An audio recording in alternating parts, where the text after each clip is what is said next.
If we map out a 24-hour timeline of a standard 9 to 5 workday, waking up at 4:30 a.m. provides exactly 4.5 hours of uninterrupted free time before the rest of the world starts demanding your attention.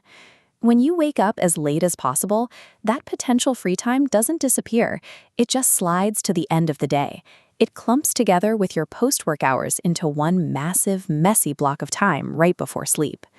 Free time at the end of the day is often low value. You're physically tired, other people are awake to distract you, and it's far easier to spend those hours on a screen than on the goals you actually care about. Most advice for early rising suggests starting a complex nighttime routine, dimming the lights, meditating, and reading a physical book to wind down. Then it expects you to suddenly wake up 3 hours earlier than usual to take a cold shower and run 2 miles before breakfast. This approach assumes you can suddenly conjure a massive surge of motivation to perform a giant list of tasks you've never done before. Willpower is a finite resource that depletes quickly. When you're staring at a cold floor at 4:30 in the morning, that initial motivation rarely survives the friction of leaving a warm bed. If a plan requires you to become a different person overnight, it's likely to fail by the second day. To make a 4:30 a.m. wake-up sustainable, we have to find a way to bypass willpower. Success depends on separating the physical act of getting out of bed from the mental act of making a decision. We can find a model for this in the work of Ivan Pavlov. Pavlov demonstrated that an external trigger can be linked to a physical response that occurs automatically. With enough repetition, the subject responds to the trigger without having to choose to do so. By applying this to our own morning routine, we can condition the body to respond to an alarm reflexively. This reduces the opportunity for the sleepy brain to start negotiating for more rest. The first step is to delete every backup and staggered alarm on your phone.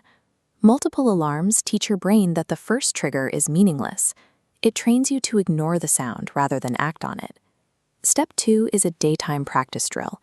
It feels ridiculous to practice waking up in the middle of the afternoon, but it builds the necessary familiarity. Close the curtains, turn off the lights, get into bed under the blankets, and set an alarm for exactly 1 minute. The moment it rings, jump out of bed. Turn on the lights, splash cold water on your face, and grab your toothbrush. To begin building the habit, you need to repeat this entire sequence at least 5 times in a row. This drill creates a physical link between the sound of the alarm and the movement of leaving the room. It's a way to develop a routine that can be executed even when you're too tired to think clearly at 4:30 a.m. Once the morning trigger is set, you need to address the environmental factors that make falling asleep difficult. Avoid trying to shift your schedule all at once. Instead, move your bedtime and wake-up time back by exactly 15 minutes each night. This incremental approach provides a structured path toward the goal.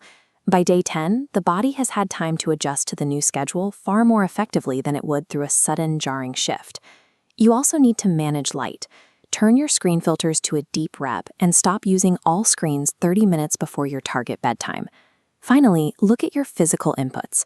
Stop drinking caffeine after lunch, eat your last meal earlier, and ensure you're getting enough physical activity during the day to actually feel tired by 9:30 p.m.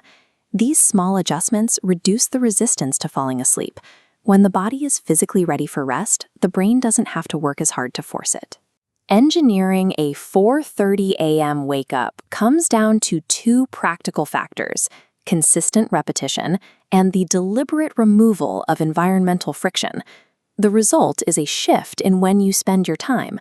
You move your hours of peak focus away from the distractions of the evening and into the silence of the early morning. This only works if the routine is consistent, which means waking up at the exact same time on weekends, even if you'd rather stay under the covers. When you treat your habits as systems to be adjusted, it becomes much easier to outsmart your own hesitation and reclaim your most valuable hours.